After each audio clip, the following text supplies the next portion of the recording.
Welcome to Praja Prakasam news. Telugu Desam party Bapatla parliament అధ్యక్షుడు MLA Eluri సాంబశివరావుకు YCP శ్రేణులు జై కొట్టి తెలుగుదేశం పార్టీ తీర్థం పుచ్చుకున్నారు.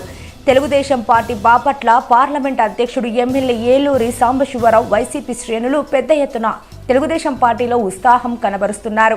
ఎమ్మెల్యే ఏలూరి అభివృద్ధి, మచ్చలేని నాయకత్వం, సేవా కార్యక్రమాలకు ప్రజలంతా ఆయన వెంట నడిచేందుకు కదం తొక్కుతున్నారు. నియోజకవర్గ వ్యాప్తంగా వేలాది మంది వైసీపీ శ్రేణులు ఏలూరి సమక్షంలో సైకిల్ ఎక్కేందుకు పెద్ద ఎత్తున ముందుకు వస్తున్నారు. రాష్ట్రంలో ఎక్కడా లేని విధంగా పర్చూరులో వైసీపీ శ్రేణులు, నాయకులు, సర్పంచ్లు, మాజీ సర్పంచ్లు, ఎంపీటీసీలు, మాజీ ఎంపీటీసీలు పార్టీని తెలుగుదేశం పార్టీలో చేరుతుండటంతో వైసీపీ బెంబెలెత్తిపోతున్నారు. వైసీపీ శ్రేణులను ఎమ్మెల్యే ఏలూరి ఆప్యాయంగా పలకరిస్తూ నేనున్నానంటూ భరోసానిస్తూ అభివృద్ధికి అందరూ కలిసి రావాలని పార్టీలో చేరిన వారికి ఎమ్మెల్యే ఏలూరి తెలుగుదేశం పార్టీ కండువాలు కప్పి సాదరంగా ఆహ్వానిస్తున్నారు.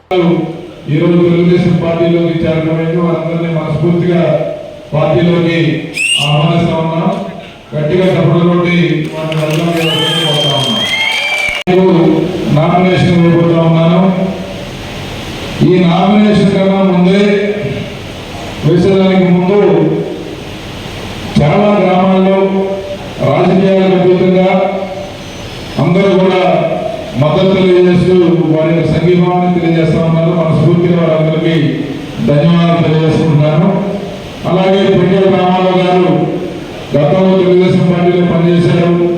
వివిధ కారణాల వల్ల దూరమైనప్పటికీ మళ్ళీ ఈ సమయంలో తెలుగుదేశం పార్టీని బలోపేతం చేయాలి. రాబోయే రోజుల్లో చంద్రబాబు నాయుడు గారి నాయకత్వం, అలాగే ఈ యొక్క ఒక సమర్థవంతమైన నాయకత్వం మాత్రమే రాష్ట్రాన్ని సరైన గాడిలో పెట్టగలుగుతుందని చెప్పి నమ్మి మళ్ళా వారు ఈరోజు అందరూ కూడా తెలుగుదేశం పార్టీ మనస్ఫూర్తిగా వారికి స్వాగతం, సుస్వాగతం తెలియజేస్తూ మాజీ ఎంపీటీసీ సభ్యులు సింగంశెట్టి రమేష్ గారు, ఇంకా బడుగు బలహీన వర్గాలకు చెందిన ఎంతో మంది వివిధ హోదాల్లో పనిచేసిన వ్యక్తులు, దళిత ముస్లిం మైనారిటీ సోదరులు అందరూ కూడా ఈరోజు పార్టీలో జాయిన్ అయ్యారు.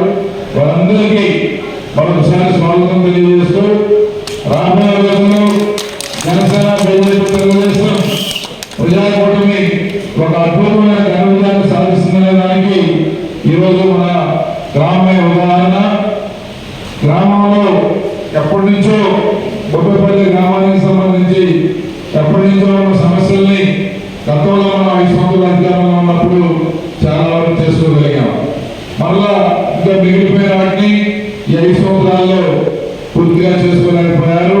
కాబట్టి మిగిలిపోయిన సమస్యలన్నింటినీ మనం రాబోయే రోజుల్లో మన ప్రభుత్వం ఏర్పడాక వాటన్నింటినీ బాధ్యత తీసుకొని పరిష్కారం చేద్దామని చెప్పి సందర్భంగా తెలియజేసుకుంటూ